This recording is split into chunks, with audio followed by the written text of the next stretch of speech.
So there we go for that, for those that can't be here. My name is Jeff Huntington. I'm the project manager for the Elliott State Forest, working for the director of the Department of State Lands. And my job is to help facilitate the process for this transition, following the direction of the land board to transition the forest from a common school fund asset to a research forest in partnership with Oregon State University. Tonight's meeting is it's an open invitation public session for question and answers of DSL staff, Oregon State University representatives. Primarily, we're going to start out first with an abbreviated version of the presentation made to the State Land Board in September regarding the draft HCP, Habitat Conservation Plan, that will be soon submitted to the federal regulatory agencies on behalf of the Department of State Lands and in partnership with Oregon State. We'll take as many questions as folks have about that first at the initial portion of the meeting, when we seem to have exhausted anybody's appetite to ask questions concerning the Habitat Conservation Plan. Then we'll open up the floor for questions on any particular issue that's related to the ongoing work to transfer the forest. With that, I'm going to ask the Oregon State University team, whoever is part of the meeting, to go ahead and introduce yourselves. I'm going to start with Paul Odenthal, and then I'll let you self-select. I guess now you're beginning to show up on my screen. It helps when I can see pictures or photographs. Paul, go first. Yeah, good evening. Thanks, Jeff. And I'm not going to turn on my video. I'm on my phone and driving at the moment, so I hope to join on the computer soon. Paul Odenthal, Senior Associate Vice President for Administration at Oregon State, and assisting the College of Forestry in our part of building this new research forest for the state of Oregon as well. And I see Anna is on board, if I will pass it to her. Thanks, Paul. Anna Magnuson. I'm the project coordinator for the Elliott project with Oregon State University. Anna, is anybody else coming from OSU tonight that you are aware of besides Gordy? Besides Gordy, I believe it's just Paul and I. Okay, so Gordy, go ahead and introduce yourself. Gordy signed on, but probably stepped away. So Gordy Reeves has been doing, oh, there you go. Working with OSU on the aquatic portion of the HCP. Great, thanks for joining us. The Associate Dean for Research, Katie Kavanaugh, who those of you that have been on sessions with us in the past, had a conflict tonight. And so Anna and I talked a little bit in advance that if there's a question that comes along that's out of our depth to handle on behalf of the college, we'll make sure to take your name and maybe in the chat box get a contact information, and then we'll reach out to you beforehand. But we'll do the best we can without Katie tonight. Let's see. DSL staff, starting with Bill Ryan. Good evening, everybody. I'm Bill Ryan. I'm Deputy Director of Operations at Department of State Lands. And so the department's real property program is part of my portfolio. Malia. Hi, everyone. My name is Malia Masiba. I'm the Legislative and Government Affairs Coordinator for the Department of State Lands and work on the Elliott project as well. Great. Anybody else from DSL that I'm not seeing here? I don't think so. And then Troy Ramig is here from ICF, which is Troy's been the project manager on the Habitat Conservation Plan development for the department, and he's going to lead off with a slide deck. And maybe Troy, I'll do my overview first, and then you can go ahead and follow. While Troy's setting that up, just a few rules of the road for tonight. We'll ask that if you want to speak, if you can go down to the buttons at the bottom and identify, let's see, you go to the participant location and you should be able to raise your hand down there. Or, I'm sorry, reactions. It's a tab down at the very bottom. And if you click on reactions, you can raise your hand and lower your hand. And that way I get a chance to see you. If you can identify yourself and if you've got the capacity to put your screen on so we can see who's talking, that would be great. If you're on the telephone, that's fine. Just if you can identify who you are and if you're with an organization or something, that'd be wonderful to know just for some context. And have you been having the phone number? I will ask you if you want to speak to go ahead and identify yourself, but I think we've got enough participants that I'm not going to ask everybody on the phone and in the room to identify themselves at the outset. So with that, Troy will occupy probably the first 20 minutes, just making sure that everybody has that opportunity to see what the advisory committee saw on with relation to the Habitat Conservation Plan. And Troy, I think I'm going to have to say hit it, and you can fast forward the slides for me. Sounds good. Can you see that okay, that PDF version? Everybody, Anna, is it on the screen okay? I think we're good. So I want to just give you an overarching perspective on the conservation measures that are embedded in the Habitat Conservation Plan. Go ahead, Troy. And it starts out by kind of visualizing the fact that what we've tried to do is create conservation measures for the species that are to be protected by the Habitat Conservation Plan. And instead of having a single measure that offers ubiquitous protection for a particular species, we chose to have a layering approach where we have multiple layers of conservation protections that are each put in place and somewhat build on each other, and are integrating the approach to protection of both terrestrial and aquatic species. Go ahead, Troy. So the first layer that we identify is the Habitat Conservation Plan and the OSU proposal itself both set out a blocked reserve that's approximately 34,000 acres. And that area is going to be managed specifically to establish mature complex stands that can be key habitat for spotted owl, murrelet, and coho. When there's a significant portion of that, about 30 or 35% of it, that's currently in young stands that had been plantation managed in the past, that will be managed to develop into more mature complex stands and be allowed to grow over time. This will be the largest dedicated reserve in the Oregon Coastal Range, bigger than the Devil's Staircase, the national wild, what was it? I forget now. The federal designation that was attached to the Devil's Staircase. It'll be slightly larger than Devil's Staircase, which is actually very nearby. Go ahead, Troy. Wilderness area, that's what I was trying to think of. In addition to the blocked reserves, there are individual reserves that vary in size and location that are outside of the large blocked area and are in the area that is designated to be managed under the Habitat Conservation Plan and the OSU proposal. And these individual reserves vary in size up to 1,000 acres. The specific locations have not been identified and really will be worked through in the forest management plan. They've been approximately identified on a sub-watershed basis. And they will also be managed in order to create and protect habitat that's of the greatest value. A significant effort is being put in to have the oldest stands be part of those reserve acres. So that's the second layer. Third layer are riparian buffers. And you can ask questions about this, and Gordy Reeves will be happy to talk more about it later, and Troy will mention it in his presentation. But aside from the reserves, the blocked and individual reserves, there are riparian buffers that collectively amount to about 6,500 acres, and all of which are in the managed areas of the forest.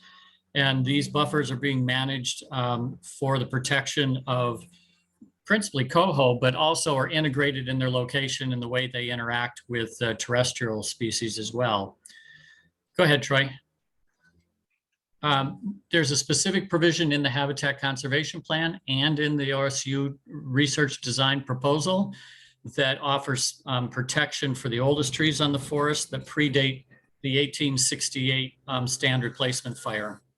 And so that you can see that in the as another layer of the Habitat Conservation Plan requirements. Next. So a little bit deeper into the plan and discussed a lot on these calls actually have been harvest limitations that have been placed on trees that are older than 65 years.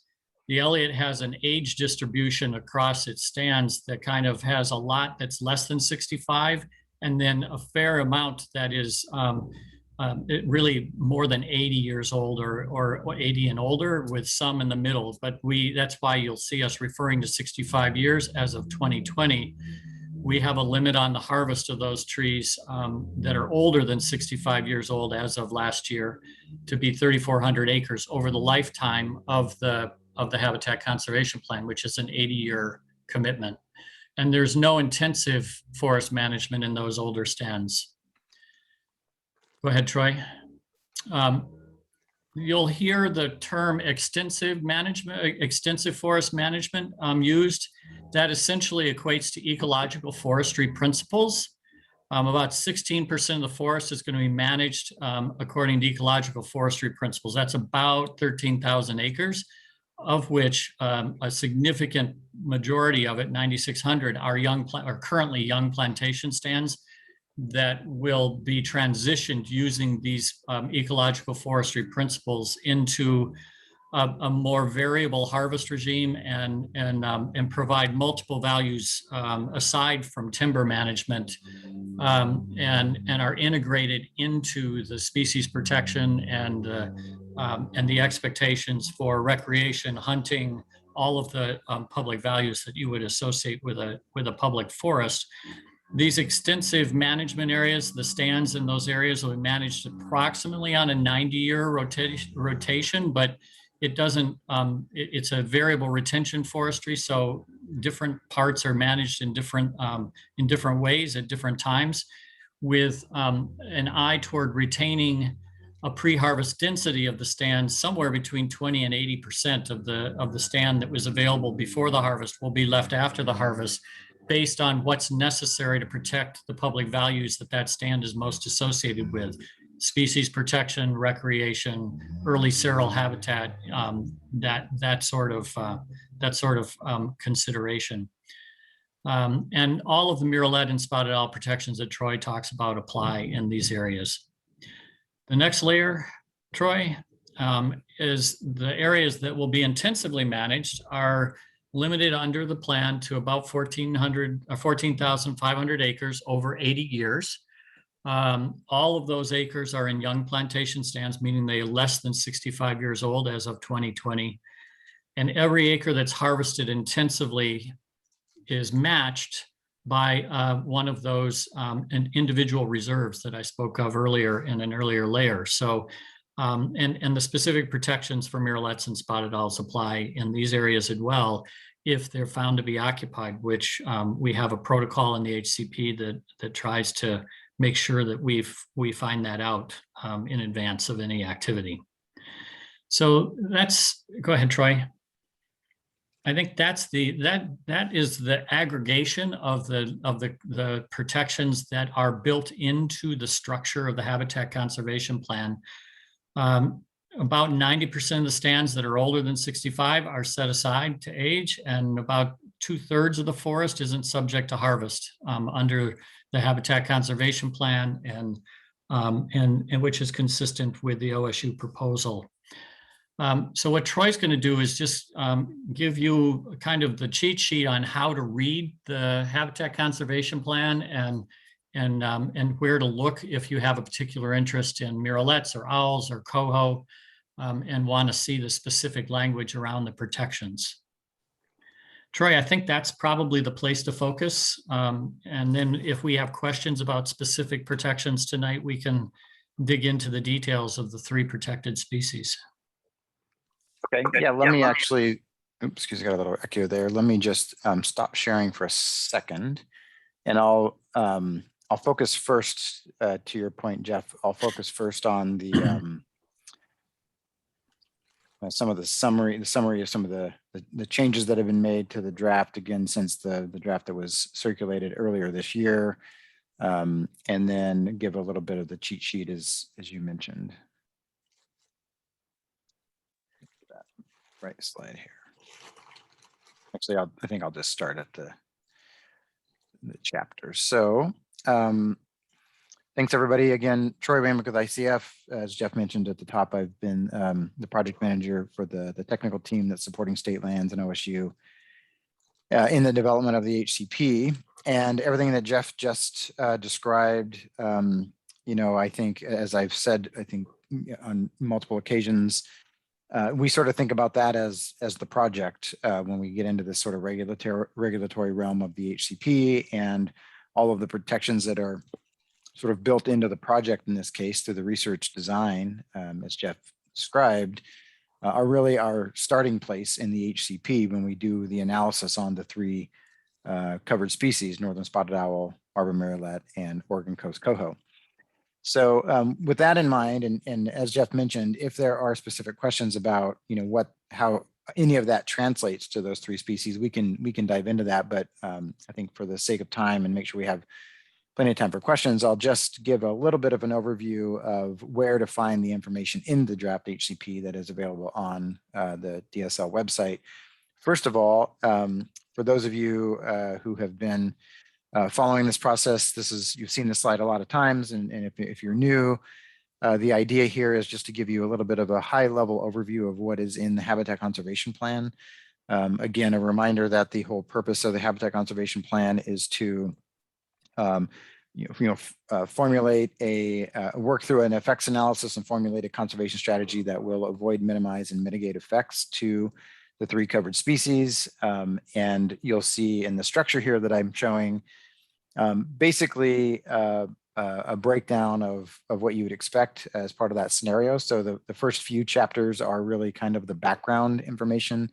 The covered activities chapter, which is chapter 3, basically describes the OSU research design and proposal, the allocations, the various types of management that will be occurring to support the research program.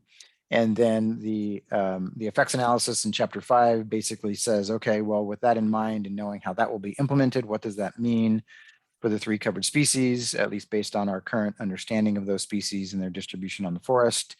And then chapter 5, which I'll spend a little bit more time on here tonight, really then defines conservation actions and conditions on those covered activities that are further designed to minimize and mitigate the effect, any effects that might occur. There are then several other chapters there that outline how implementation will occur, what the monitoring program is going to look like, how much it costs, and how it will all be funded. Those are all required elements of any habitat conservation plan, and so there's a place in the document for all of those items. As it relates to the 3 species specifically, I included this. We've made these presentations available, and I think it's a helpful, just again, cheat sheet, as Jeff noted, for where to go in the HCP, specifically in the conservation strategy chapter, chapter 5, to find more information about all the species or any one of the species if you have a particular interest. At the very beginning of the conservation strategy chapter, section 5.1 is actually a summary of the conservation outcomes, the expected conservation outcomes from both the research design itself and the conservation strategy. So if you want a nice summary of the expected conservation outcomes, including some of the information that Jeff just provided and more detail about each of the species, you can go and look at section 5.1. It breaks it down also for each of the species. You'll see here for northern spotted owl, I highlight section 5.1.1, which is specifically for northern spotted owl, and then a few other sections that are relevant. Each species has biological goals and objectives that we set in the HCP that will be sort of the measuring stick going forward as to whether or not the HCP will be, is successful, and if DSL and OSU are in compliance with the terms of the HCP, that's a really nice place to go and look and find the goals and objectives. The conservation measures, I mentioned there's one for northern spotted owl and marbled murrelets. And then for spotted owl, there are a series of conditions on covered activities, and those conditions really relate to those parts of the research forest where there will be some intensive and some extensive or ecological forestry management that occurs, and some stipulations for how that actually would have to occur to minimize and mitigate effects on northern spotted owls. And specifically deals with protection of nesting core locations and core use areas and home ranges, and gets pretty detailed about what that looks like within the context of implementing the research forest. For Marvin Mariolet, similar construct here. I'm not going to go through these except to highlight that the section 5.5, the conditions for Marvin Mariolets are, we've done a lot of work in the last several months on these conditions 5, 6, 7, and 8, which outline, as Jeff mentioned, the provisions for those locations where there is either designated occupied habitat based on past surveys or modeled potential habitat, which was conducted by OSU late last year, and provisions that if there are management activities planned in those locations, there's a protocol, survey requirements, and the kind of standard protocols will need to be followed to determine if in fact those areas are occupied, and if so, what happens in that case.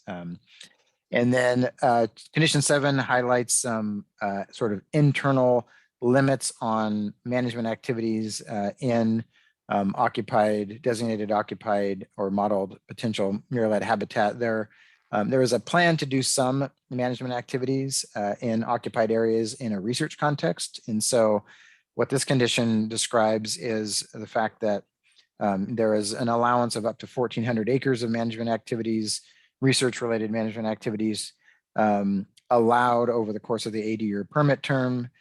But short of that, there's actually an internal limit of 500 acres in an initial experiment in the first 10 years, where management would be happening actually not in a 500-acre block, but in several small kind of research plots that would collectively add up to 500 acres, so that researchers at OSU can study learn more about how management activities, specifically in ecological forestry applications in the extensive allocations, benefit or influence Marvin Mariolets. And then lastly, there's a commitment in Conservation Action 8 to, basically a commitment to stay ahead. So demonstration that there will be additional, occupied or potential habitat that grows in and is occupied over time before habitat is lost under the HCP. And then lastly, on Oregon Coast Coho, similar again construct here. You can see a summary of the conservation outcomes and the biological goals and objectives for Coho. There's a few conservation measures designed to minimize and mitigate effects on Coho. One is some targeted restoration and stream enhancement. A second is expanded riparian conservation areas in the Millicoma. And then the last is ongoing research on Coho salmon and their habitat on the Elliott, sort of within the context of the overall research program. And then the conditions that relate to Oregon Coast Coho have to do two things. One is condition 10, which kind of dictates what happens for management activities on steep slopes. That's defined as anything steeper than 65% grade. And then condition 11, which puts some kind of sideboards on road construction and maintenance and what that would look like, and sort of has some standard provisions built into the HCP in terms of how roads are dealt with now and into the future, existing roads and future roads. And of course, that relates to Coho because one of the things that we analyze in a situation like this is how the road system, may or may not affect, for example, sediment transfer into streams. And so we're minimizing that potential effect with this condition. And just a update on kind of where we are in the overall process. I mentioned, and I think Jeff did too, there is an administrative draft available on DSL's website. It's been up there for almost a couple of weeks now, and we plan to submit that draft or maybe a slightly revised version of that draft if there have been any recommended changes or requests on Friday. a couple days from now to the U.S. Fish and Wildlife Service and National Marine Fisheries Service for their consideration. The Oregon Department of Fish and Wildlife is also involved in that process and in helping us through the technical aspects of that. The federal agencies in particular will be looking at the HCP to determine whether or not it's sufficiently complete to then undergo a NEPA review. So ultimately down the road, the issuance of a federal permit is a federal action, which is what we're aiming for at the end of this process. And so both federal agencies need to study this through the NEPA process to provide coverage for their issuance of the federal permit. So that's the next step in this overall process. The expectation is that that NEPA process will get started later this year and will run through next year.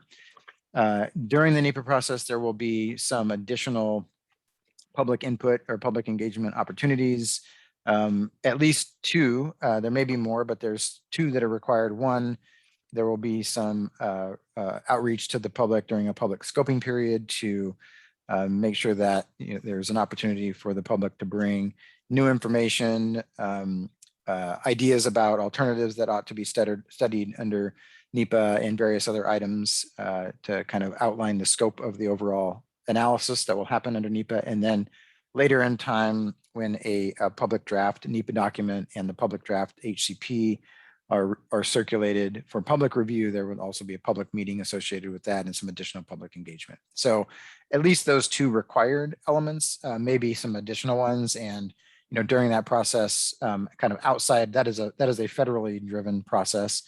Outside of that, there may continue to be some ongoing engagement like this from the state and OSU as well. So future opportunities there.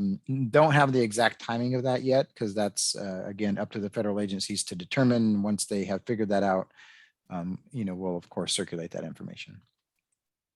Thanks, Troy. So I think with that I'll stop, and then we can revisit anything else as it relates to species if it comes up in questions, or if somebody wants to look at something more deeply. Great. And while you were talking, I tried to put the link up for the HCP draft, and the first one I did was your presentation that you just went through, which I think is great for people to have access to. But then also I just put a link to the administrative draft of the HCP, which is very long. I can't remember if it makes 200 pages, but it's not too far off of that. So it is something you need to have a link for. All right, so let's start out with questions regarding the HCP process. I go ahead, and if you can, again, do as Barry just did a great job hitting the reactions button and raising his hand that way. Barry, go ahead, and if you'll just identify yourself for the group and ask your question. I'm Barry Sanders. I represent the Oregon Institute for Creative Research from Portland, Oregon. Mr. Huntington, the one thing I want to ask you before, you didn't lay out the ground rules about when we might ask questions and how much time we will have for public input. And I would appreciate just a comment about that. And maybe this is how it will go. And the second is, of a series of one, is that a document is going to go to the Federal Registry Agency. And you didn't mention if it would go in a final form or draft form, or if we will be able to see it in draft form and make comment about that before it does go to the federal agency. So the rest of the evening is question and answers and discussion. And I'm going to try to spread this around as much as I can so that folks that have maybe joining us for the first time get an opportunity to talk. So there's no other presentations planned for tonight. The drafting of the HCP, we did do Troy, do you remember if it was 6 weeks or a month open public comment, and took, I don't remember how many hundreds of comments and input from a variety of sources last spring going into the summer. We took all those and did a number of revisions, in the document that you see today is the result of the hard work by a number of folks that participated in the public comment period. We're making final tweaks here and there. I think just a couple of weeks ago, Bob Salinger from the Portland Audubon Society identified a couple of inconsistencies in the document that we went in and tweaked and fixed. We are submitting, it's called a draft, and Troy can talk to you about exactly what the public process is for the draft, but it is not final until the permit is issued. I'm talking about more than the conservation plan. I'm talking about the plan that's going to go forward. Yeah, the entire plan. For legislation. It includes lots of things besides the conservation plan. Well, I was just talking about the HCP. So let's stick with the HCP first. And then once we have everybody that wants to ask questions about the HCP, then we can go on to the legislation that you're talking about. Okay? Barry, Troy? you're on mute. Well, I wasn't sure if Barry was still asking a question. Well, let's answer the question that he asked first. And Yeah, so the question about, whether the HCP is draft or final, it certainly it's Jeff is right. It's considered draft, and we call it an administrative draft at this point in time. The reason why we carry it as a draft is because when we at some point in time, we submit this, and we're going to submit it on Friday to the federal agencies. They ultimately, because they will be down the road, issuing the permit on this, they ultimately have to make the decision as to whether or not all of the required elements are in there, and then we have a sufficient level of analysis and detail in the document in order for them to move it into the NEPA review process. So we kind of hand the baton to them at this stage, and they decide. And if the answer is no, we have more questions about this or need a little bit more detail there, we would then rework this draft and submit, a second administrative draft and kind of repeat that process. And then even once the NEPA review process starts, that plays out. And then I mentioned that there will be a point in time when a public draft NEPA document is circulated for public comment, and a public draft HCP will be circulated for public comment. At that point in time, the document is still technically draft. I mean, it is a complete document, but we'll be receiving public comment through the NEPA process, and the HCP and the NEPA document may be modified in response to that public comment. And so the HCP is not really final, as Jeff pointed out, until after the NEPA process, after the record of decision and the permits are issued, then you'll have a final HCP. So it stays draft for quite some time. And as I mentioned, there will be, some additional opportunities going forward for the public to engage in that process. thanks, Troy. Barry, your mute is on. If you have a follow-up on the HCP. Your mute is on, Barry. Now, is it okay? Yes.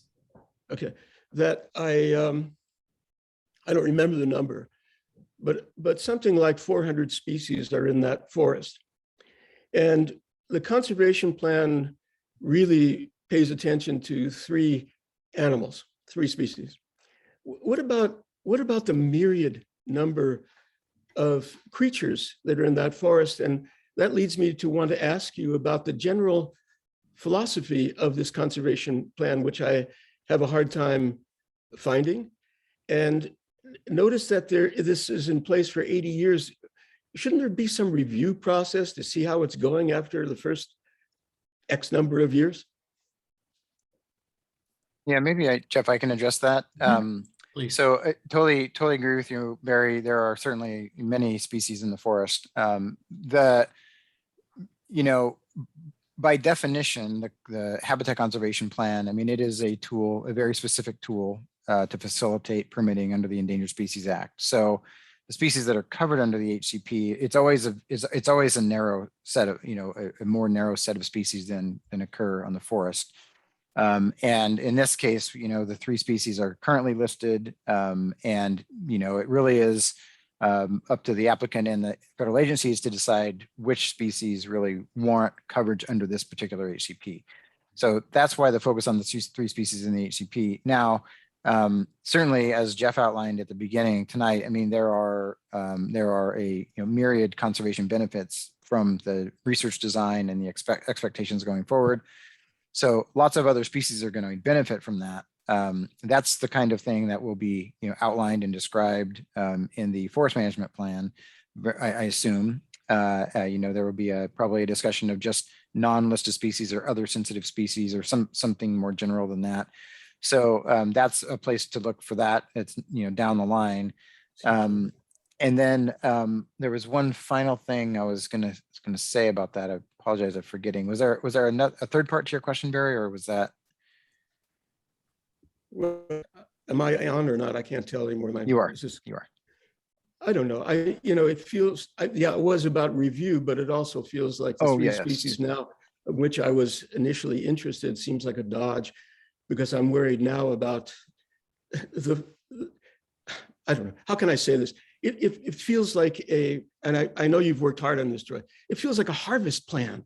As I read this, it feels like a way to be able to harvest trees. And it's very disturbing as a person who sits outside of this process to see it. It really is very, very disturbing just in terms of trees. I must say this.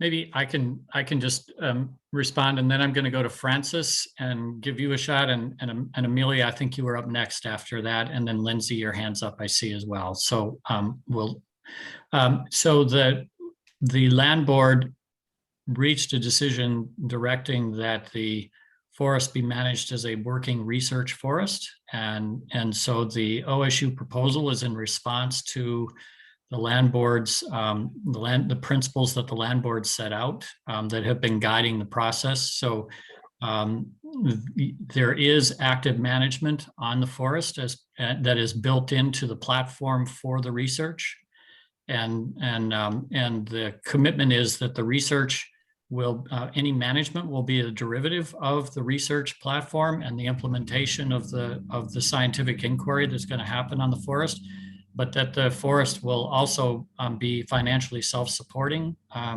once it's decoupled from the Common School Fund. So you are correct. The HCP is addressing what are the potential impacts of that active management on the 3 listed species that are covered by the Habitat Conservation Plan, and looks to quantify what the impacts might be and the conservation measures that will be implemented in order to offset or minimize those impacts. And I understand your concern, Barry, but the active management is not a concern. It's a fear, and I rest my case. And I haven't heard a word about research in the couple of years I've stood.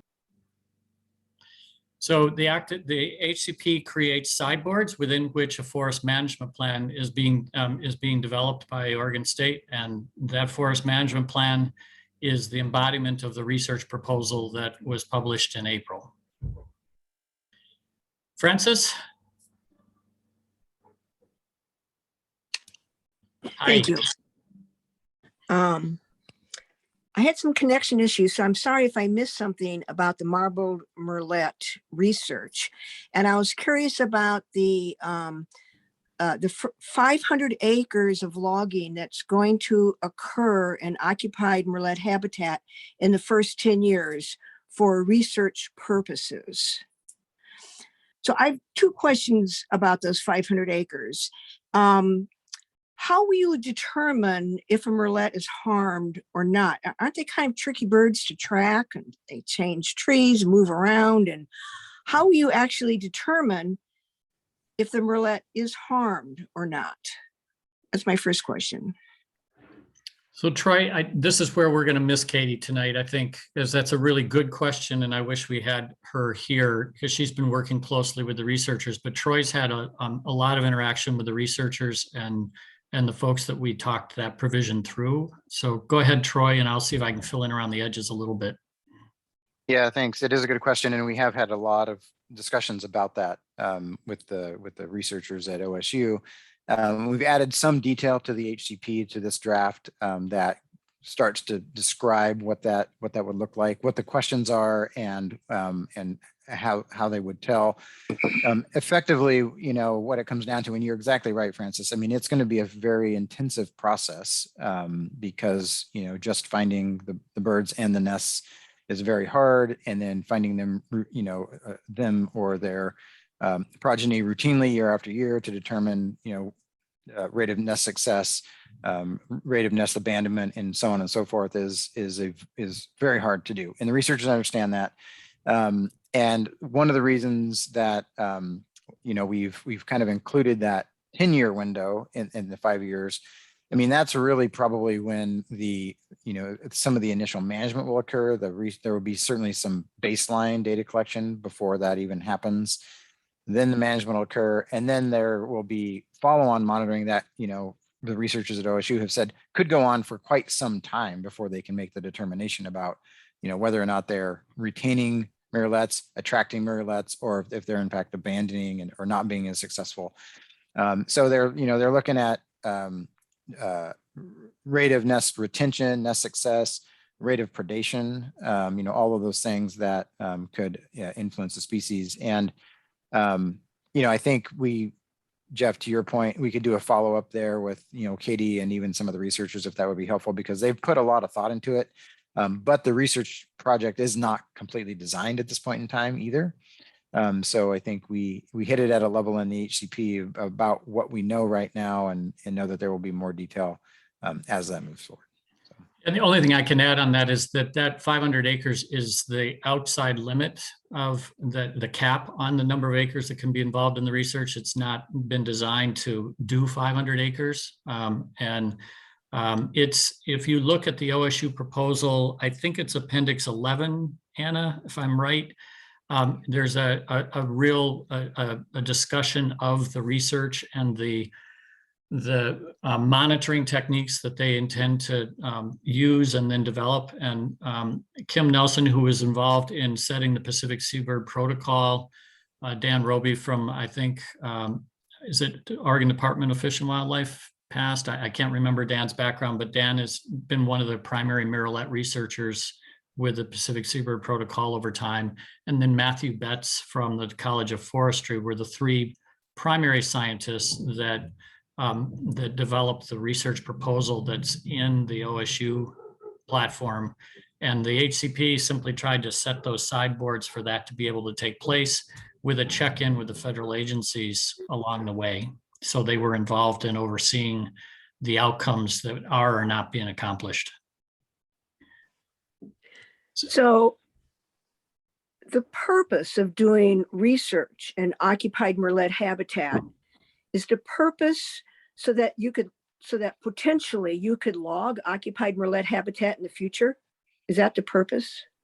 Well, I think we'd have to let the researchers speak to that, but I, as I understand it, the intended purpose is, so that they could manage, and again, we're talking about all of this would be happening in sort of an ecological forestry setting, right? So the idea there is that they could manage areas, thinning, partial cuts, et cetera, in ways that could actually generate better habitat over time more quickly, and do so, in areas that are occupied or near occupied, so that they could actually ultimately expand habitat for the mirrorlet. So I think that's really the intention, not to find ways to log in mirrorlet habitat necessarily. I think it's how do we do habitat creation, more quickly over time, which requires a little bit of, thinning in some places, for example, and do So that in a.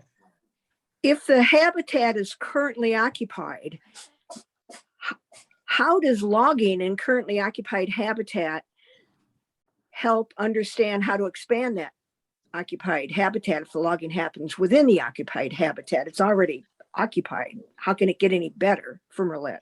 Yeah, well, we're talking occupied and near occupied, right? So we want to expand it over time. And there are areas that are occupied that could certainly be enhanced, I think, and become better. And I'd let the researchers, at some point speak more to that, what their real intentions are. But that's what I've heard from them. So. Anna, maybe I think Troy's done a good job of characterizing it, but not maybe at the depth that that Francis and others on the call would like to hear. So I think we can, if Francis, you want to do a contact information, or if people want to get on the chat and send Anna Magnuson an email address for follow-up on this, I think we should handle it that way, because I think there's more to discuss here. Yeah. Okay. Thank you. Yeah. Thanks, Francis. It's a really good inquiry, and we should have more conversation about it. Amelia. Hi, thank you. I guess I can put my hand down now. My name is Amelia. I am a graduate student studying forest ecology. I'm a graduate student at Dartmouth, so I live in Vermont right now, but I did grow up in Oregon, and both of my parents are foresters. And so it's been very interesting to have that background, but also study the ways in which that we can have all of these different stakeholder objectives, both wanting, production and using one of the most renewable resources that we have, which is timber, but also, having all of these things that are very important to people, like murrelet habitat, like carbon storage, and responding to climate change. So anyway, I wanted to kind of respond to Barry and I think you have some really good thoughts and energy, and it's really encouraging to see that so many people are showing up to support the things that they care about. And I think one thing that we can all agree on in this virtual room is that we probably all love forests and being outside. And so I think that sometimes we can get caught up in the idea that maybe like foresters and timber people in the timber industry want to log all of the woods. And I don't think that that's the goal here. And one specific thing I wanted to respond to about the species comment that you had, Barry, which I thought was really interesting. So I think the original intention of listing certain species like the spotted owl was to protect the ecosystem, because you can't, at least right now with our current laws, list an ecosystem to be protected, but you can protect a species and by extension protect everything else. So it's kind of a very simple and eloquent way to get at a larger issue. And it probably isn't perfect, but I think that that's what people are hoping to study in this really ambitious experiment. And so I am, if this does go through, hoping to be one of those researchers, because I think it's really, really important. So anyway, I just wanted to share my thoughts. Thank you. Thanks, Amelia. Barry, did you go ahead if you wanted to engage with Amelia for a minute? That's fine. You're on mute, Barry. And there you go. Yeah, and I don't know. I just it's not my. I'm concerned about this is a relationship between these three creatures and the rest of this forest. The rest of it, we don't even know. Research is not going to tell us about this. It hasn't told us anything. We have 30 years left, according to the United Nations, Amelia. That's what we have left. And to start mucking around now with this forest is a crime. That's what I would say. Okay. Crystal, I think you're up. I'm gonna, Anne-Marie, I'm gonna hold you for a little bit because I've got a couple of new folks that weren't with us last week or 2 weeks ago when we had our last session. So I want to make sure they get a chance. So Crystal, you go first, and Lindsay, I'll follow with you, and then we'll come back to it. And Amelia, if you want to speak again, that's fine. We can just raise your hand. Thanks for calling on me. My name is Crystal Otero. Can you hear me all right? Very well. Thank you. I appreciate the opportunity to come and speak. I live in Portland, Oregon. I'm not representing an organization. Sorry. Thanks. But what I don't appreciate, and I understand that both of the gentlemen here who are putting this on are you're doing a job and, managing a project. And so I respect that you, and I understand professionalism, but I really resent this type of format. I really get the sense that, this is really for the benefit of me to feel like I had an opportunity to say what I think, but I don't get the impression, in any way that, that this, has any effect. Like if I were to make an elegant argument that, I'm not convincing you, you're just like project managing this through. Some points I would raise first of all, I really also resent this being called a research forest or a forest conservation plan. I think it's,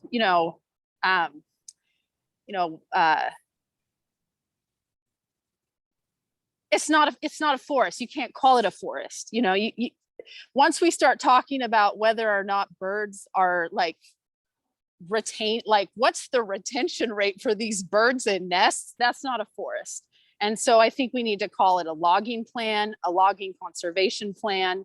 The plan, what you're describing, really feels like a deal with the devil. I don't want to make a compromise for, three species against what else is there. That would not at all be the way I would approach it. And to Mr. Sanders' point, what is the philosophy underneath that, that allows that type of thinking in a document? What it suggests to me is that there's no real sense that we're talking about lots of different kinds of animals, and that animals have an inherent right to be in their habitat that they live. The final point I'll make, and I know that this is not the way to be in this public space, but I just feel very angry. I resent this format, the words being used to describe this management project, they're very insidious. I am curious to know what are the repercussions when, protocols aren't followed. So if older trees are cut down, what are the financial repercussions there? What is the cost for all of this management, And finally, I understand there's federal regulations. Does the state of Oregon have the ability to put on additional regulations there? And if so, when and where and how can we contemplate those, as residents of this state? Thank you. Crystal, I appreciate you speaking your mind, and I don't know that it would solve everything, but I am very sad that COVID has left us with this forum as our exclusive way to have conversations. I think in 2019, I don't know how many different places we were for public meetings, and we were able to have more back and forth and personal contact on things that people really cared about. And I know people care deeply about this forest. That's one thing I've certainly learned. We'll do the best we can. I can say that what we're talking about right this minute is a federal regulatory structure, and fitting into the confines of that structure. And it's more than checking the boxes, and it's more than made up before we come in. We have made a lot of adjustments, and the HCP that we're submitting is substantially different than that which we had in the spring, because of the help we've gotten from many of these sessions and multiple meetings with conservation organizations that have been really engaged in the process. Troy, I think maybe you should speak to what's the outcome if there's a violation of an HCP.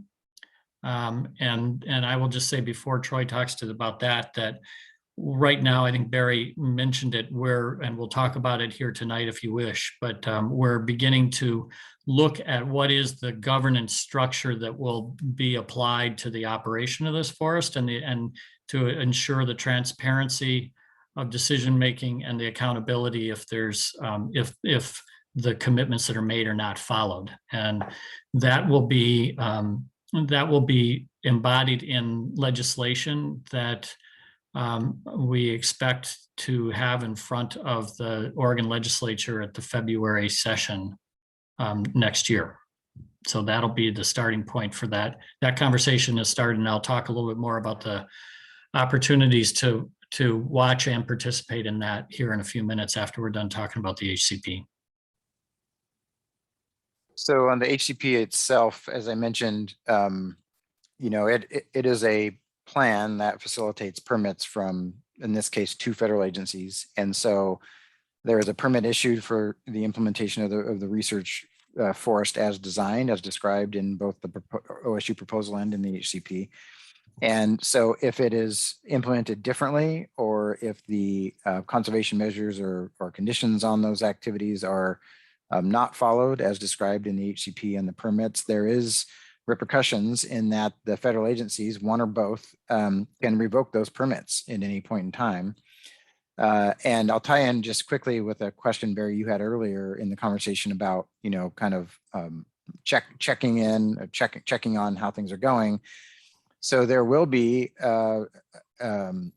annual reporting on all that occurs on the forest, what has been implemented from a research perspective, from a management perspective, and from a conservation perspective. And those annual reports are, available, and there'll be dialogue around those. And then we've also included, because there's a pretty extensive monitoring program associated with the HCP as well, there is a requirement to demonstrate that you are doing what you say you're going to do in the HCP and the permits. Beyond the annual reports, there are also then, and this is described in the monitoring chapter, there are kind of 6-year, I think sort of called midpoint check-ins, and then 12-year comprehensive reviews. That is designed specifically as it relates to how the monitoring program will be outlined on the forest for the HCP. But point of that is that there's the annual reporting, and then a deeper dive at year 6, and a even deeper dive at year 12, and then you just repeat that cycle on through. So there will be kind of ongoing monitoring and reporting of what's happening on the forest, and then repercussions of pulling the permits by the federal agencies if things are not going as described. And of course, the citizen supervisions under the Endangered Species Act. Yep. All right. So Lindsay is up. Then Pat has been waiting a good long time, and Emily Hyde, I see as well. So we'll go there, and then Anne Marie, I'm going to come to you after I give these new folks a chance. Hi, thanks, Jeff. My name is Lindsay Adrian. I'm representing American Bird Conservancy, and I'm based here in Corvallis, Oregon. I think what I need is a clarification on process, and I'm not sure if what I'm looking for is on the HCP or on the FMP. I understand that this HCP does cover activities that will be conducted for creation of research and recreation infrastructure. But what I'm wondering is when or how those plans for recreation and research infrastructure will be identified, and how they will take into account sensitive species.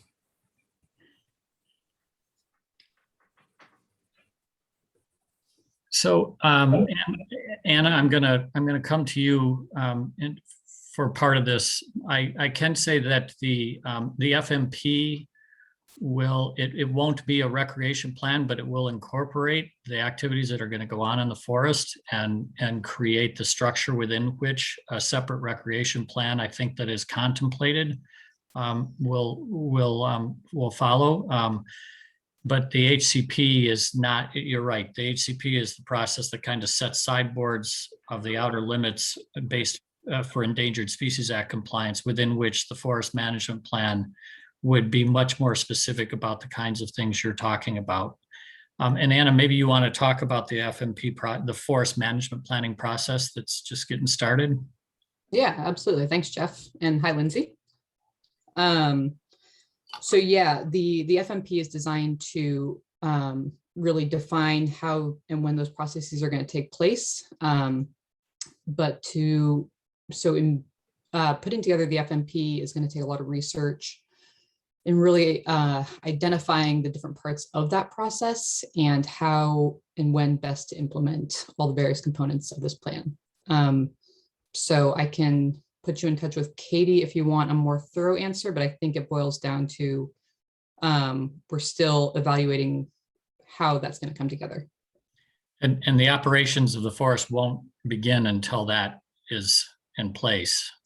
There's some baseline monitoring and things like that will occur, but that's a predicate to the beginning of the management.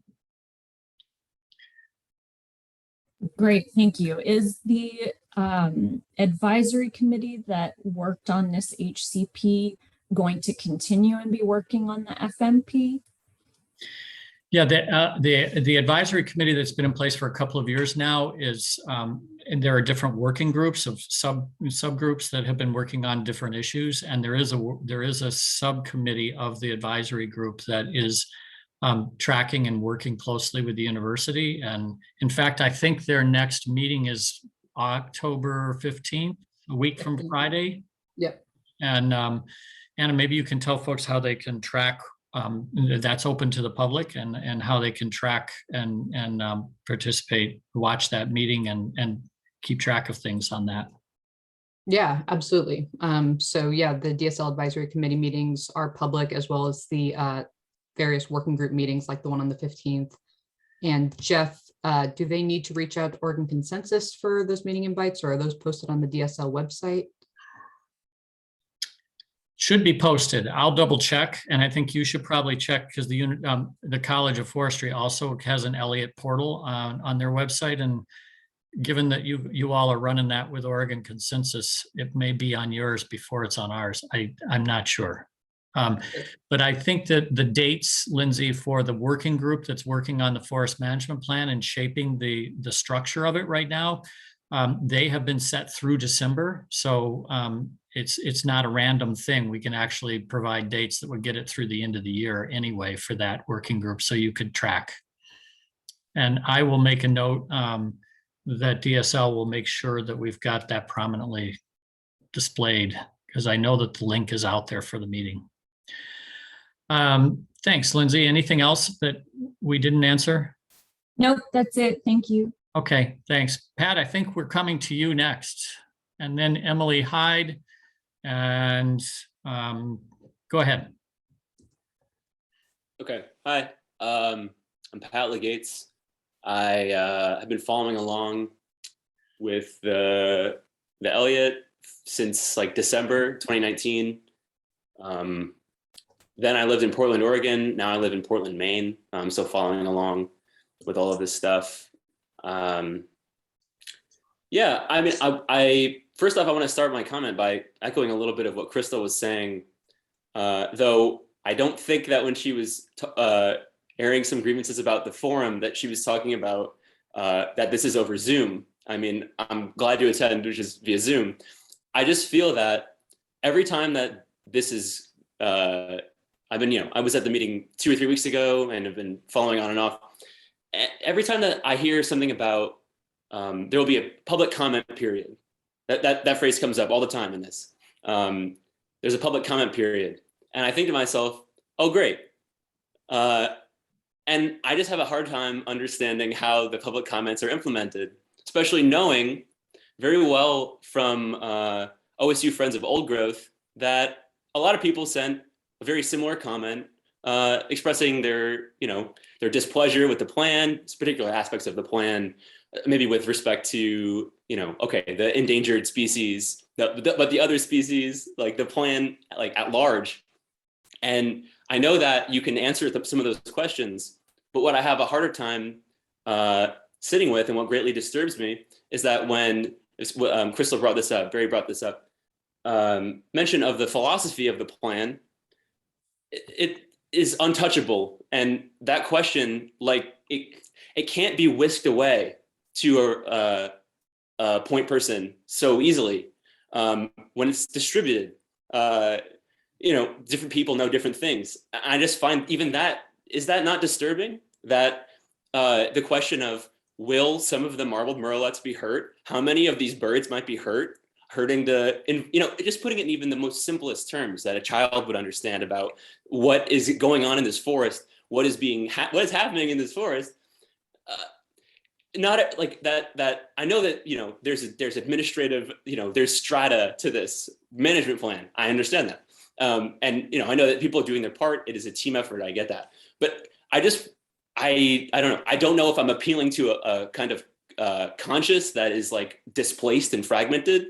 I just want to know that, like, is that not disturbing? That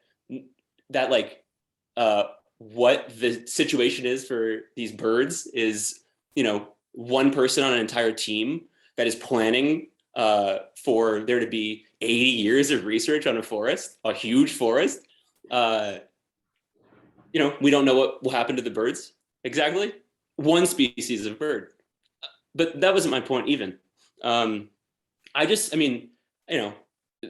problem is that the animals that are in these forests, they don't have rights, and that actually, like, a program that is interested in the forest anyway should of course be interested in granting jurisprudence to those types of living beings, not just the animals, but so on and so forth, trees.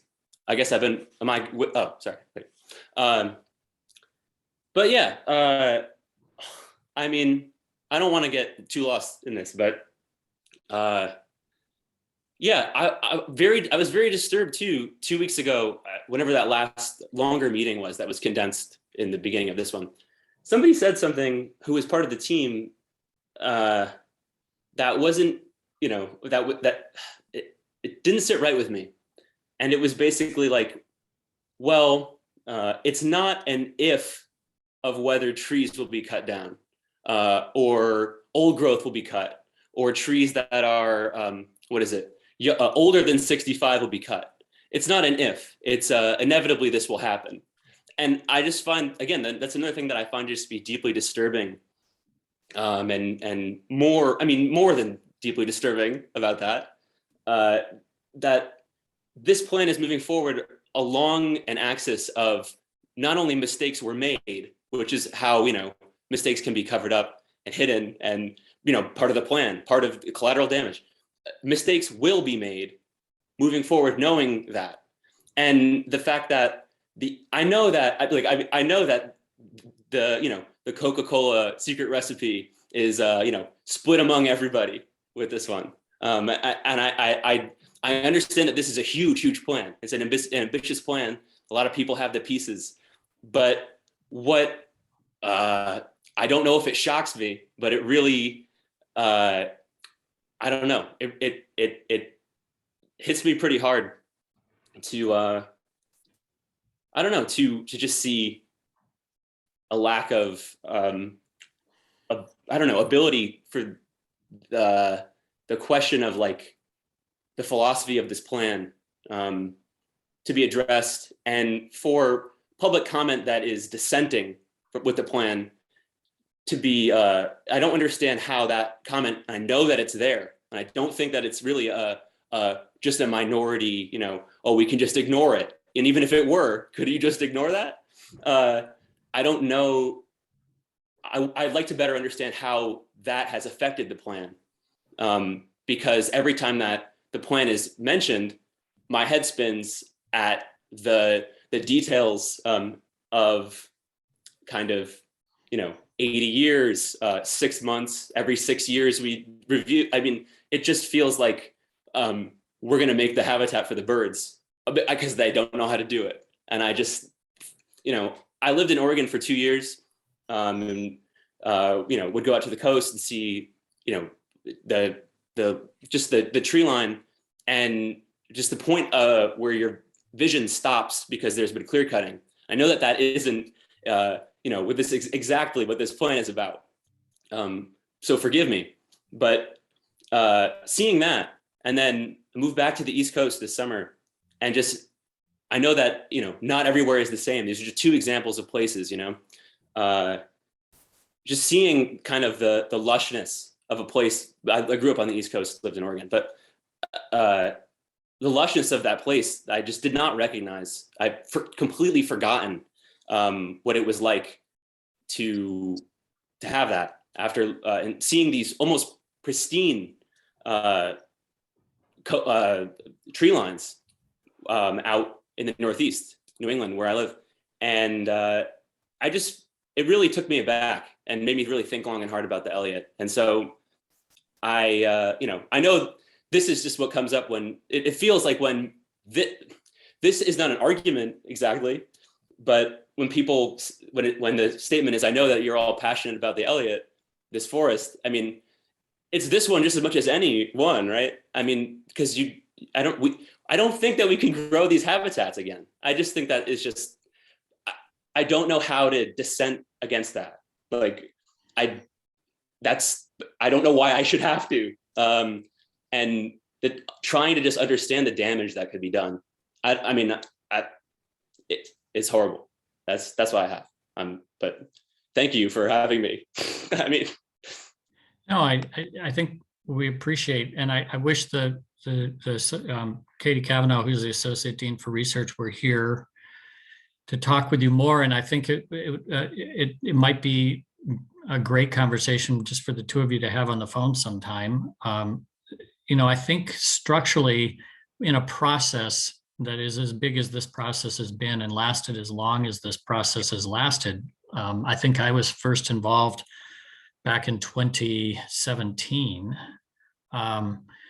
That we get to 2021 and we're at a stage in the process where there's all sorts of foundational pieces that have been laid with a lot of back and forth and give and take that happened along the way in different forums in different places, that is buried at this point. And so it feels like, I'm sure it must feel like when you talk about or others talk about a philosophical objection or a question about the underlying tenet of a piece of a very large proposal like the OSU plan, that it feels like it's falling on deaf ears, when I think in large part, Pat, it's because that was something that was hashed out and discussed and compromises made and lines drawn 3 or 4 years ago. And the process has kind of moved along to the point where we didn't start drafting the HCP.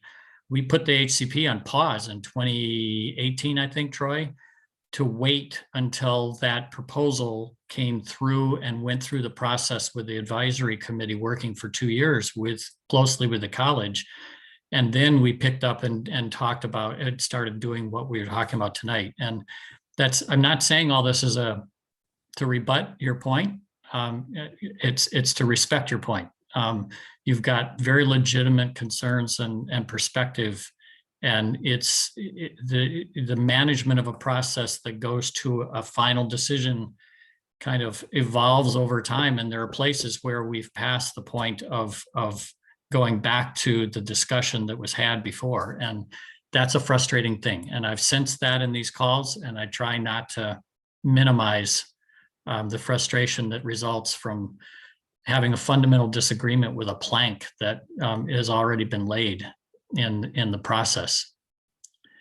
I can tell you that that the OSU team, and particularly the researchers that want to do the research on this platform that's being created, are really interested in evolving the scope and the initiatives of what that research will do and how they're going to do it. That has not been decided. What we've tried to do is create a platform that would support a bunch of different research looking into different things that are important to a lot of different perspectives and people. Thank you. And just if you'll stay involved, we'd love to have you stay involved. And if there's some contact that we can do for more smaller discussions, reach out to Anna here and she can help. Emily? Hi there, can you hear me okay? Yeah, we can. Yeah, thank you for the opportunity to comment. My name is Emily Hyde. I live in Portland, Oregon. Just for right now, just one question.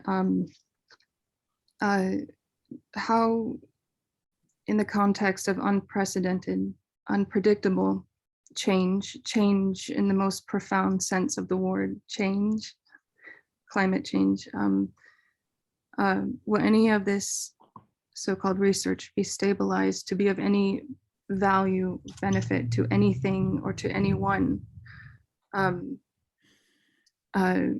Research depends upon a sterile, unchanging environment, and i.e. a lab. And in other words, what the concern is the price of human presence and interference is so high. It's such a fragile time right now. I'm also just wondering, this may have been brought up before, but if there could be like a required reading list of all the individuals involved in the decision-making process regarding this forest. One reading being the unedited advanced version of the UN-backed report, summary for policymakers of the global assessment. This is on biodiversity and ecosystem services. And then also another interesting article, Losing Earth, the decade we almost stopped climate change, by Nathaniel Rich. These are just, the Losing Earth in particular is interesting because it really captures kind of this moment in time when things could have possibly shifted in another direction. So I'm just thinking about that now as a moment in time. Do we have the courage, the capacity to shift things in another direction? And then just on a personal note, I would say I pray. I don't know if people pray anymore, but I really, really do pray as though a child, cleaving to the last vestiges of my home, Oregon.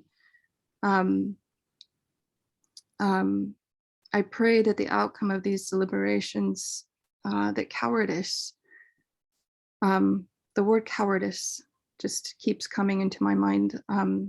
A failure in character in person and in persons to recognize what is happening and act accordingly does not take place.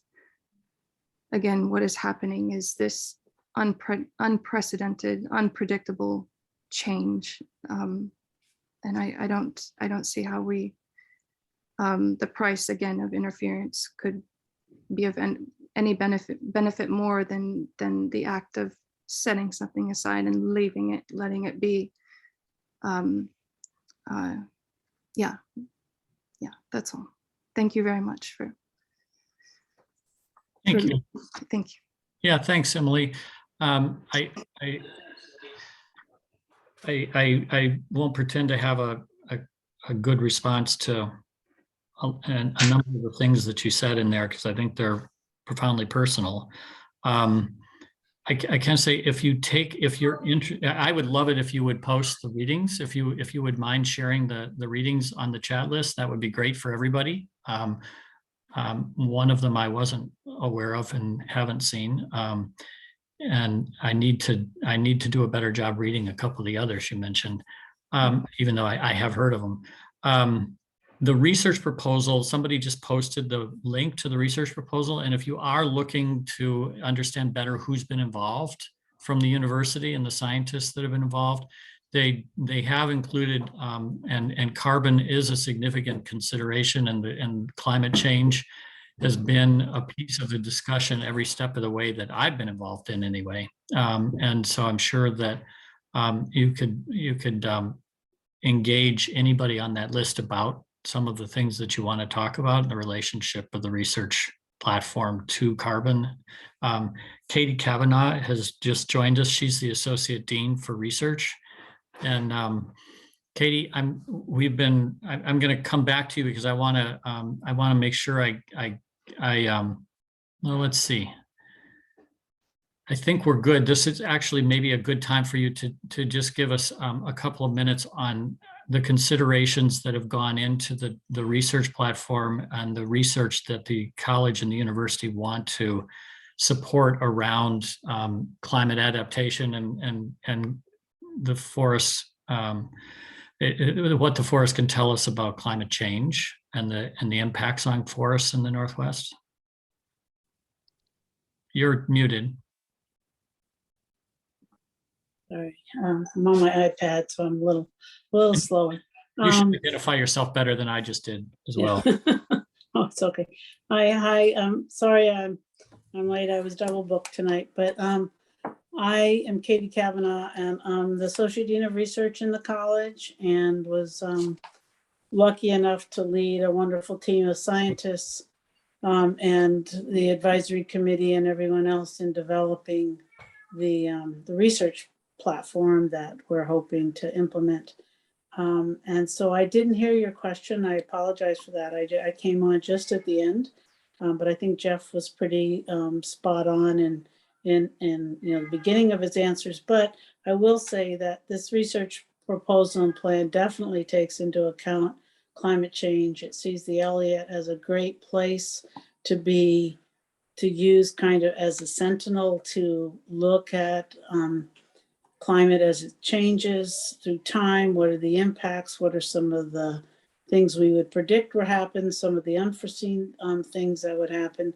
If you want to get some idea of where we go and how we'd be doing that, I don't know if you've spent any time looking at the H.J. Andrews website up, which is also one that our college and jointly with the Forest Service has been really leading the way in a lot of our understanding of carbon and carbon sequestration and decomposition rates. So that gives you some idea of where we're going and where we've come from.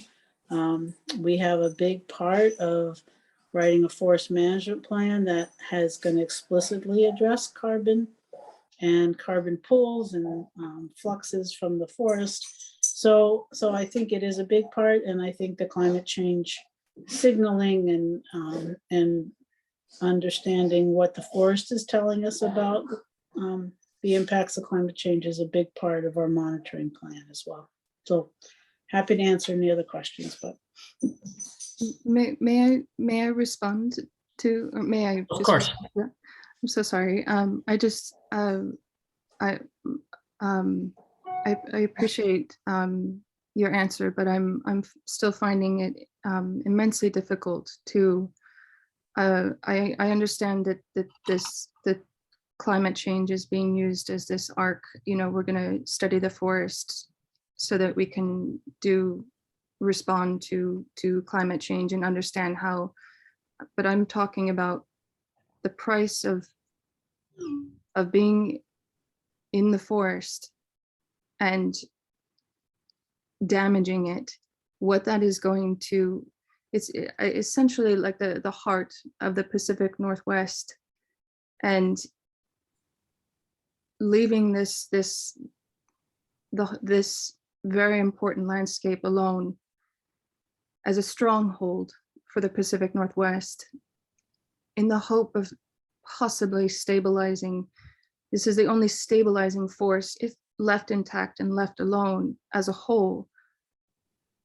It's the backbone of the Pacific Northwest, which is undergoing immense change. And I don't really, I'm just talking about more so it's an issue of time and the importance of now being of great concern, that any presence whatsoever, any damage, any interference is not worthy of, it's not worth the price of the rapid rate of loss that's taking place right now. I'm just saying that setting this thing, allowing this place to be is, I think, would be of vital importance for all of us and everyone and everything right now. But thank you. Katie, go ahead and respond. And I think Amelia, you're anxious to talk on this point. It's fine. Anne Marie's had her hand up for quite a time. I know, and I understand. I just want to have a string of continuity. Barry, you've pointed out a couple of times in past sessions that you wanted to have more discussion instead of just a question and have it left. So I wanted to give the opportunity for that to happen tonight. Katie and Amelia, I think both of you would look like you might want to address Emily's last comments before I move forward. It's okay if not. You're on mute, Katie. making too much noise. I just want to address the last comment, and I think that, Emily, your point of view is well taken and one that is incorporated in the plan, but it's integrated in with multiple points of view that people have. But the point of view of leave it alone or whatever is one that we definitely think is something we need to look at. And that's why we've got about 65% of the Elliott that we are leaving alone totally. And then practicing some more holistic management on another 17%. And then what we call intensive management, mirroring what's going on in terms of wood production for a resource that many people value, both in terms of its ability to build homes that we all live in and other things. So I just wanted to just tell you that your viewpoint is very valid and one that we think is well represented in our plan. It's not entirely represented, but it was an integration that we did, and that viewpoint was definitely integrated in. So Amelia, if you had anything on the last exchange, that's fine. Otherwise, I'm going to go to Anne Marie. Sure. Yeah, just real quick. Emily, I'm not sure if you have read Breeding Sweetgrass, but it's a really great read with a lot of, I learned a lot from reading that book. And one of the things that it helped me think about was how humans have been on the landscape for a very long time. And this kind of modern sense of like, leave it alone, I think can be really problematic. It's led to like pushing people out of their homelands. Like the oak savanna in the Willamette Valley has been maintained by people burning it so that, grasslands would grow, herbivores would come in for hunting, that kind of thing. So I think like the leave it alone, I think it's more complex than that. And I would just caution you to tread with caution on that idea, because sometimes the leave it alone means that some people can be in the forest and some people can't. And then if you haven't read the research proposal, there is, it's super long, but I think there are chunks that you can just go to that are really helpful. And one thing that I thought was really interesting was just like the broad research goal, integrating your thoughts about, having areas that are, what you would think of as pristine, that is in like the overarching experimental design, to have places that are not going to be, touched by logging. Thanks, Amelia. And I encourage you all to keep the dialogue up. If there's other references, put them in the chat box, and that's great. I'm going to move on, Anne Marie, and then I want to, before we get too late in the session, because we have about 30 minutes left, I want to make sure that I've at least told folks that are on this call specifically about the governance conversation and the legislative process. I have a chance to kind of outline what the process is and how to plug into that. Go ahead, Anne Marie. I'm just going to pick up quickly where people have left off, although I have a whole slew of questions. I think the matter of leaving alone is imperative here. We know that the marble murrelet likes to nest in trees that are over 200 years old. We know that there are over 200 species of animals in the Elliott, not 3. We don't know how they interact. In fact, we don't really know anything. To pretend otherwise is absolute hubris, in my opinion. The people have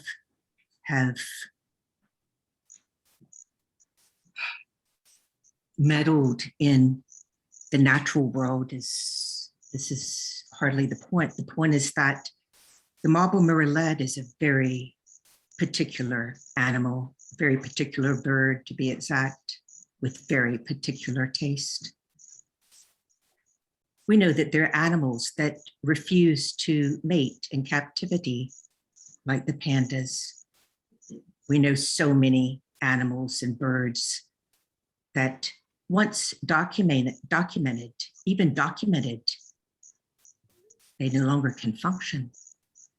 We know that the collaring of birds, there are many studies to pretend that they don't exist. I think is a big mistake. We already have the research. We know how collaring affects some types of birds in terms of mating, breeding, surviving. So I also one of these people who don't think that the Elliott exists for you guys in the College of Forestry to learn something more. What do you think is happening today? Do you not see what is happening? Do you not care? Leave the Elliott alone. That is what the vast majority of young people outside of colleges of forestry believe with all their hearts. You can't hear all these young people here tonight. You're not hearing them. You think you know more than they do. Their attitude, if you listen carefully, is one of absolute care and respect. There's no arrogance in what they say. It's not personal at all. It's absolutely impersonal. The people who will save what's left of our world must treat it completely impersonally. There's a thing called, even if you don't believe in God, there's a thing called the chiropoetic. It means that not created by human hands. You either respect that as such or you don't. So again, I don't feel like people are listening. I don't feel like they're listening at all. And I think arrogance will end the world. The Elliott doesn't need the management capacity of the College of Forestry. You know, I think also, I have to say, a great opportunity, by the way, to add one more piece of research that we already have, and it doesn't take a genius to understand this research, I'm sorry. We know what happens when you even put a road into a relatively pristine forest. That's well documented. To pretend that we're going to start all over with research, particularly after Oregon has been turned into a giant timber farm due to greed and corruption, is also not working with young people. It's just not a powerful argument. The research, again, already exists. My other point, besides a slew of questions, because I've heard people right here tonight talk about it's just a matter of time before the pesticides and so forth are pulled out and employed.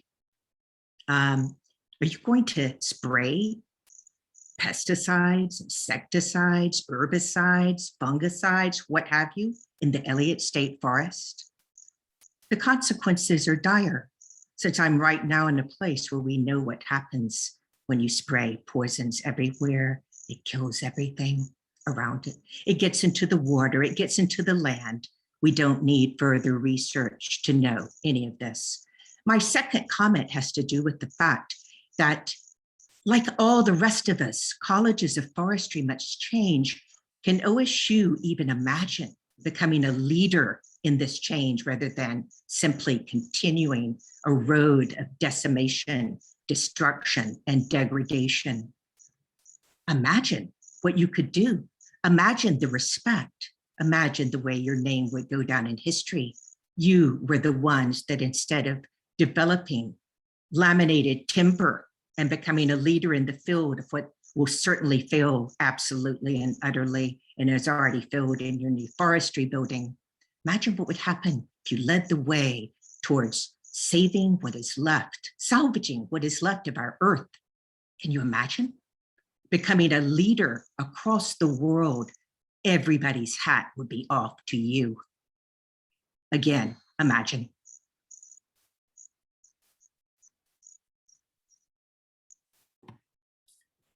Katie, as the representative for OSU, I'm happy to have you respond. And then I think Cordy Reeves wants to step in for just a minute, and then I'm going to give people the process to come on the legislation development.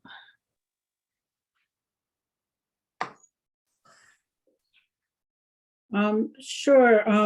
Again, I'll respond that, Anne-Marie, you have a very strong viewpoint, and you're very, articulate in delivering it, and we hear it. And we also hear a lot of other viewpoints and a lot of other thoughts. And that's really what our role is to integrate those thoughts. And so I want to, tell you that it's not that everything you say is a fact, and it's not that everything you say is incorrect. It's many of it are value statements, and they're really strongly held values, and that is worth recognition. But it also is, there are other people that have very strong values as well, and they're worthy of recognition. That's the society we live in. So don't think you're not being heard, and don't think we're ignoring everything you say. It's just that there's a balance in the way we move forward, and we appreciate. Can I respond to this? Sure. Can I as long as you respond? don't, as long as you respond, with, I'm sorry, Go ahead, Anne Marie. If you have a response, and then I'm going to go to Gordy Reeves. I do have a response. I didn't hear what Ms. Kavanaugh was saying at the end. I can respond as long as I didn't understand what you said. as long as you're still speaking from your heart, and that's fine. That's what we're all here to do. So I think that, number one, the composition of the advisory board is full of timber people, it's full of hunters. I'm going to interrupt you for a second because we're going to fact check that. There were 2 timber interests, I believe 3 conservation interests, 1 representing recreation hunting interests, and another on broader recreational interests out of 20 people or so. So I'm sorry to interrupt, but I need to. Yeah, that's fine, because I don't see any conservationists on the committee who are committed to the Elliott as a living, breathing entity that is sovereign. I'm sorry. Okay. And I'm quite sure that others agree with me. We need somebody on the advisory committee who is committed to the Elliott as a sovereign entity and a living, breathing entity that resists with all its heart and soul being turned into one of your laboratories. I'm sorry, with all due respect, that's not what we believe that the Elliott should be. And the vast majority of Oregonians, I believe, will agree with this so-called value statement. I would also like to say that here at the end of the world as we know it, I'm shocked that I believe there are 2 professors at Oregon State University who helped author the UN back report, to which everyone is referring, but seemingly no one has read. Where are they? It's almost inconceivable that 2 of the professors who helped author, I don't know why you're smiling and smirking. Am I missing something? because we do read those reports, Anne Marie. You make these broad statements that just aren't. No. Where again is my question remains? Where are the 2 professors? Where are the 2 professors? Okay, that's the question. The report. That is my question. Kathy, there's nothing funny about it. Go ahead, Katie, you can answer that. I'm sorry, Anne Marie. I don't think it's funny. I think it's just you make these broad statements that you represent. No, I'm sorry. I'm not going to get into a fight. Of course you you're listen not. To me. No, I don't have to listen to you. You listen to me. All right. Well, then I'm going to stop this part of the conversation and we're going to move on. You're always stopping the conversation because you cannot answer my questions, Mr. Huntington, with all due respect. The question that's on the table is, were there scientists from OSU that are climate researchers involved in the plan? That's not my question. That's Okay. not my question. My All right. question, I would have to be corrected if I am wrong. I believe that 2 professors at Oregon State University helped actually author and contribute to the UN back report to which everyone is referring. And I'm not referring to you all only. I have never met hardly a single soul who has actually read the report. That you think I'm referring only to you is of interest, but that is incorrect. I have not met anybody outside of OICR who has read this report. In the name of time, Katie, you know the 2 OSU professors that Anne Marie is referring to? You're on mute. No, I do not know which two professors she's referring to, Okay, but but we have a lot of professors who work in biodiversity and conservation. And we have some of the world's best experts on that in terms of Matt Betts, who has contributed very much to this report.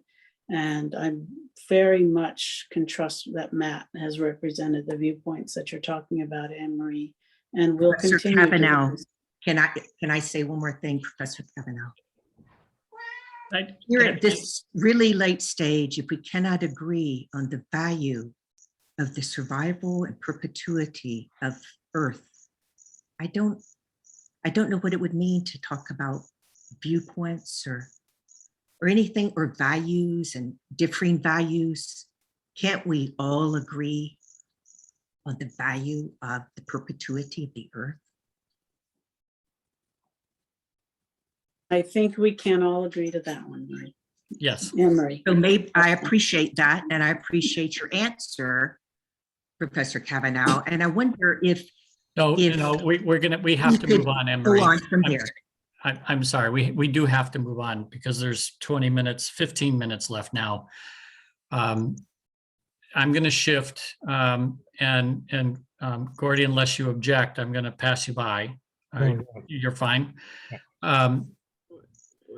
Addressing the process that is in place for legislation that will look at the governance, the overarching governance structure for accountability for the management decisions on an ongoing basis after the forest is transferred to an independent state entity to oversee the management and the research that is being led by OSU that is going to drive that management. There was discussion at the September 22nd advisory committee meeting about a process that would be put in place to develop legislative concepts for the February 2022 session. That started with a meeting last Friday that was with a working group that's a 5 members of the advisory committee plus OSU and DSL assigned to kind of work through some of the nuts and bolts of what the governance oversight would be for the forest. And their first meeting was last Friday. Talked about mission and goals that would be in the legislative concept. Yesterday, we established a time for that working group to continue to meet, and they will be meeting every Friday at from 3 to 4 between now and I believe the second full week of November. And that's the standard time. If that changes, it'll be posted to be a different time, but I think the group is committed to try and meet the same time every week. Those meetings are open to the public. They're only 1 hour from 3 to 4. So we won't be doing public comment during those meetings, but every Tuesday from 4 to 5, I'll be here and different people involved in that process will be here to talk about and take questions and input and discussion on what should be and what should be in the legislation and what shouldn't be forwarded as part of that concept. And so Fridays from 3 to 4 and Tuesdays from 4 to 5 are opportunities for any of you or anyone you know to track and be involved in providing input on the governance structure that's going to be developed into a legislative concept that will be then put in front of the legislature in February through the standard committee process. I think this week, the topic that's in front of the working group is looking at what the composition and approach would be to setting a board of directors and an advisory committee that would be in place on an ongoing basis on the forest, and following up on some of the discussions about what the mission statement in the legislation would look like. And if anyone has any questions about that particular topic, I'd like to make sure we have a chance to answer those tonight before 7:30 hits us.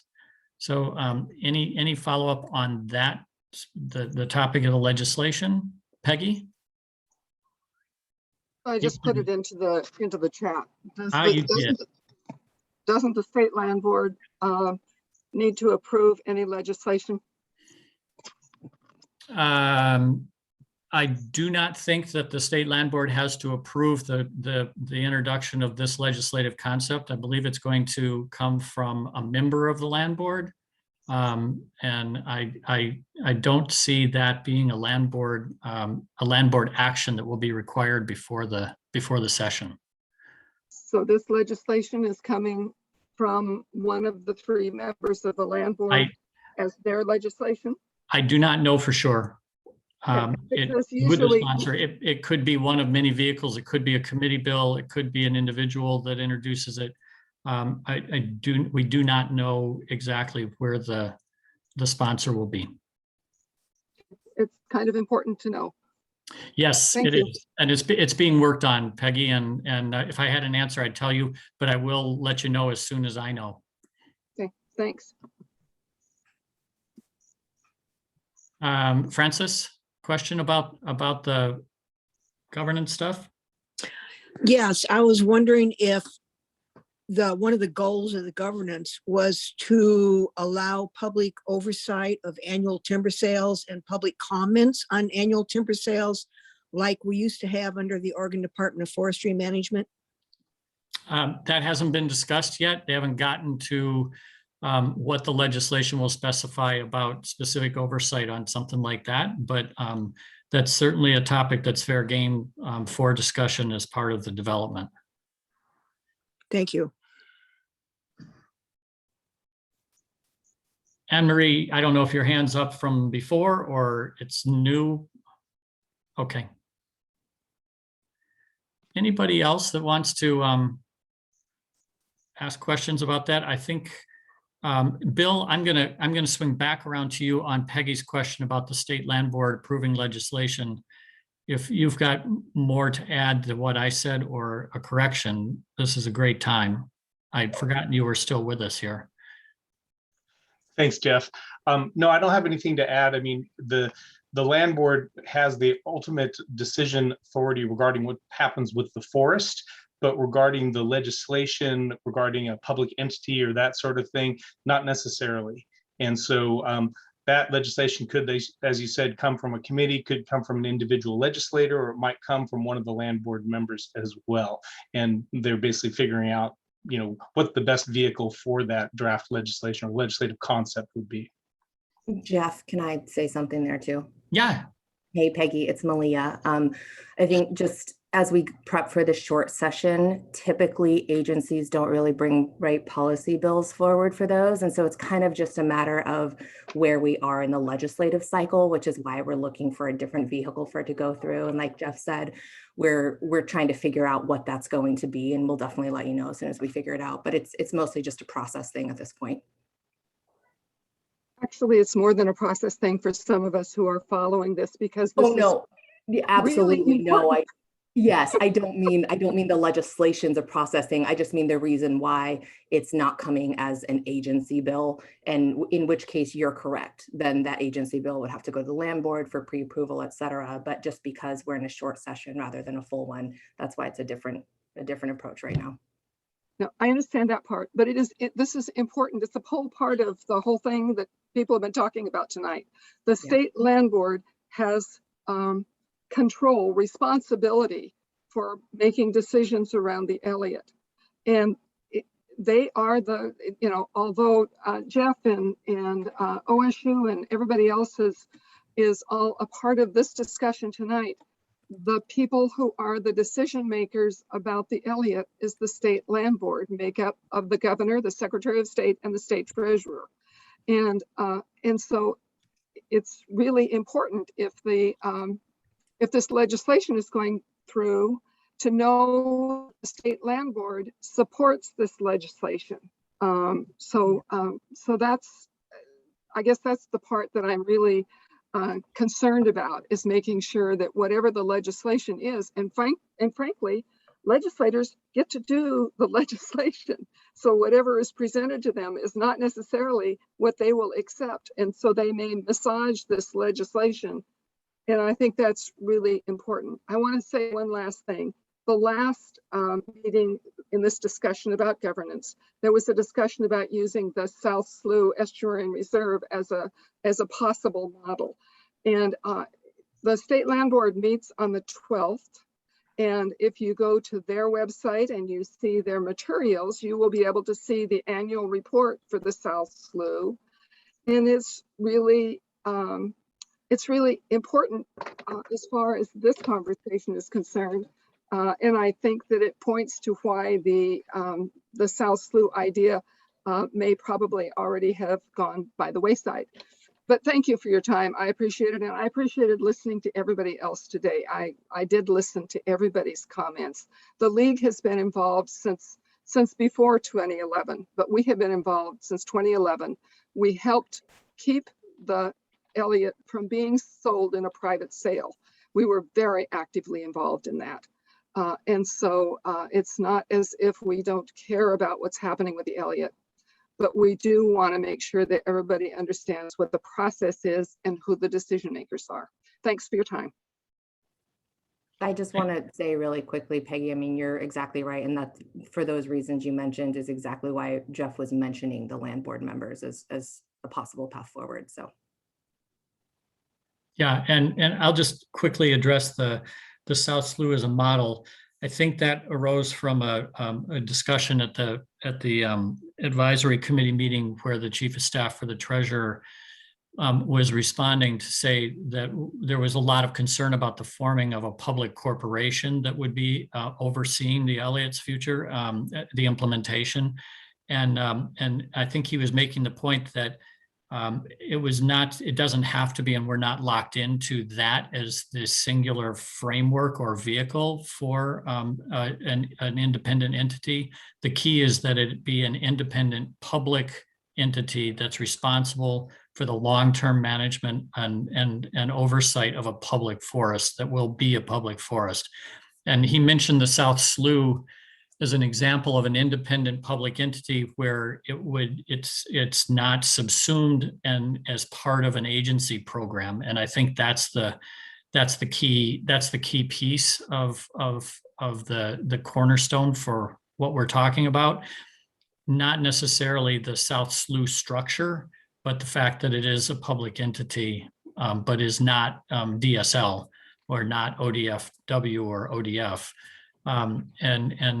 We've had a lot of conversations with the Department of Justice and with folks that make us feel comfortable that if we can arrive at an appropriate governance structure for managing the Elliott State Research Forest, we can craft legislation that would allow us to have a public entity that might be a public corporation or might be something a little more akin to the South Slough, but not a duplicate of the South Slough. I don't know if that helps or hurts, but there you go. The biggest concern that I have, and it's the concern that you have heard from everybody, I think most of the people here, and that's the truth of the discussion around harvest versus research, harvest versus leaving it alone and whatever. The concern that we still have and why we're still trying to understand the process around this is that it will require the decisions that are being discussed today would require that the Elliott State Forest be self-sufficient, and self-sufficient means mostly the most self-sufficient that they're going to be able to be is if they do harvest, and as the part of the research plan says that after that they're going to save the over 65 year old, and over time those are going to change. And I'm trying to still figure out not only the governance, but the finance part as to how OSU will be able to make this work. They'll make it pencil out by not over harvesting, which is what many of us are very concerned about. Thank you. Katie, do you want to talk about that for just a beat, or shall we hold and take that on another day? Peggy, you're saying you're okay tonight? It's okay. I put it on the table. They know it's on the table, and I'm sure they know it's on the table because they have to do the math. They've already reduced the math by saying that eventually they're going to ask to have somebody pay $17 million for infrastructure and another 10 million for the first 3 years until they can get some harvest. So I know they have it on the table, but it's just important for people to understand that the public, by creating a public entity and taking it out of DSL, DSL has been paying for the maintenance of this forest as it is right now out of the Common School Fund. And they're trying to figure out a way to do that. Just want to put it on the table. I just want to tell you, we've done the math and that's, but I can share it in a later time if you want, but yeah, we've done a lot of math.